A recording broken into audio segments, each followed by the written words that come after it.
bit of a nervous smile sitting next to Tom Brady, a man with 5 Super Bowl championships, on the hunt for number 6. So there you have it. 7 hours of Super Bowl 53 coverage down. 83 hours to go until kickoff. More Total Access coming your way tomorrow. For David Carr and Mike Robinson, I'm Cole Wright. We will see you later.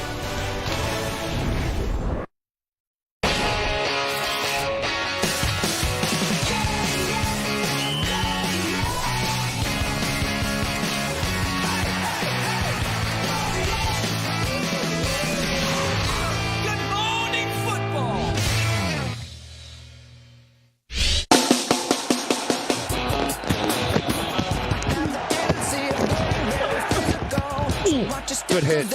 Arm is hit. Ball's in the air. The ball's loose. It is intercepted. All day. They can't stop us. Is there anyone out there? 'Cause it's getting harder and harder to breathe. Is there anyone out there? 'Cause it's getting harder and harder to breathe.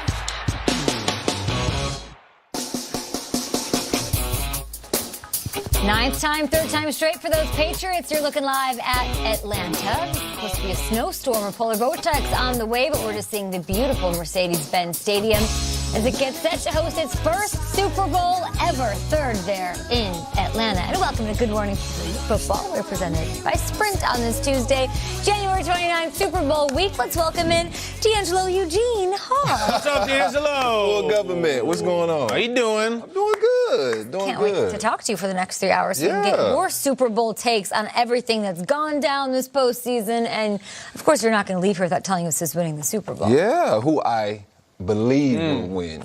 Okay. I'm going with my head, Todd not Gurley my heart. said last night he never wears less than $100,000 around his neck. I'm looking at you. I'm a little good, less dude. than $100,000 on my neck. All right, you're looking good though, my man. You can tweet the show at hashtag GMFB. It's time for the lead block. Lead block. And let's welcome in Aditi Kinkhabwala. She's with the Patriots at their hotel. Omar Ruiz with the Rams at their hotel to start off this Tuesday morning. Aditi, third straight trip, I said, to the Super Bowl for these Pats, but this edition isn't the same as the first two, is it?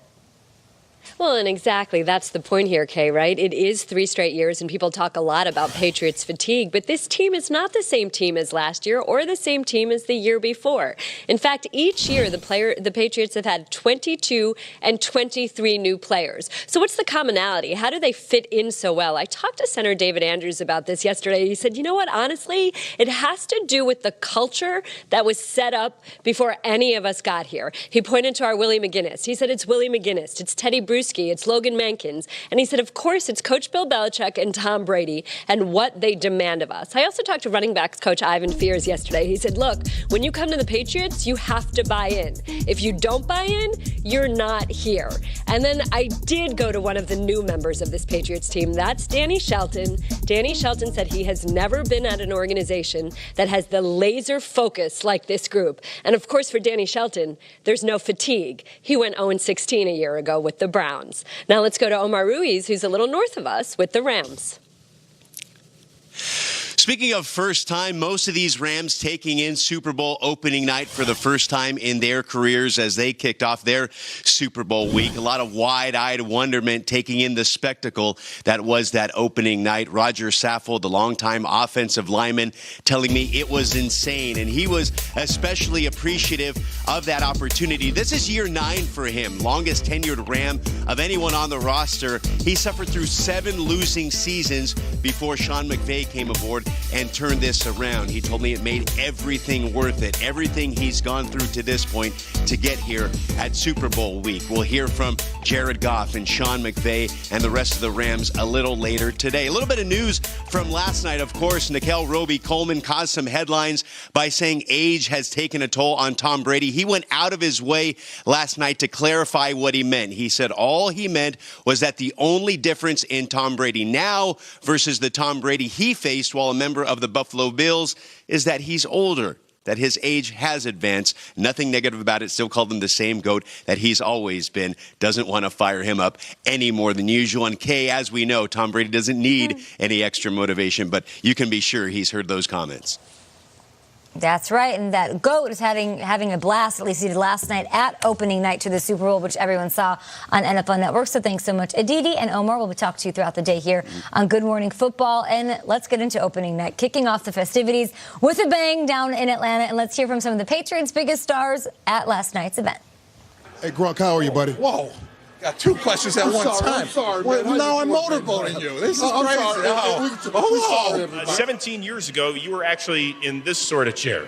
24 years old, ready to take on the Los Angeles Rams. What sort of advice would you give this guy as he gets ready to take on the big bad Patriots? I'm not giving him any advice. Crazy. What's the very first thing when you look at this team and break them down, you say, if we don't stop this, we don't have a chance? Well, we can't talk about that, Willie. That's classified information.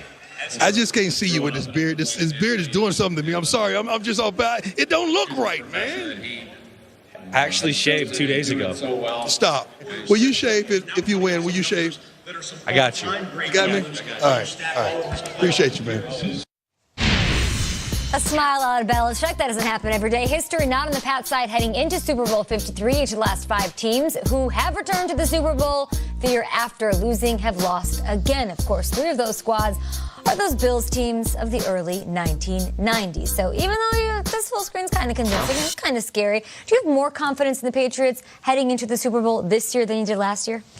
I do. I actually do. And the biggest reason is Julian Edelman. Julian Edelman is their most clutch player. If they did not have Julian Edelman, they would have lost to the Seahawks.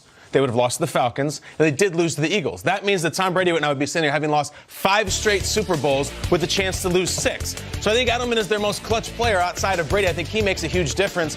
And honestly, guys, the difference between this year and last year, I like that they got the message this year. I like that they got a huckleberry. I like that they have a thing. They have an angle that they haven't had before.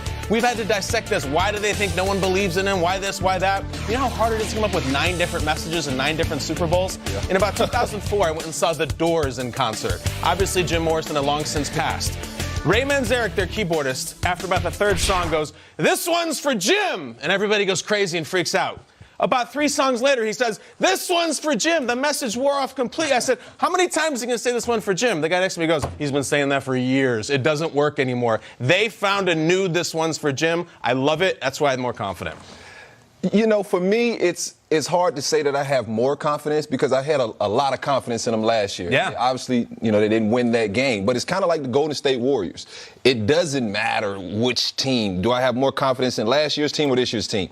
They're still New England. With that being said, though, this Rams team is really good. They have a lot of weapons, and that's what scares me. You know, New England as a team, you heard Coach Belichick talk about the culture and some other guys. You know, he's very close-lipped of what they do in that building. And so, you know, I got a lot of confidence in them, but this Rams team, they scare me because they have a lot of players, and they have players at positions that can really affect the game and hurt New England. Coming into last year,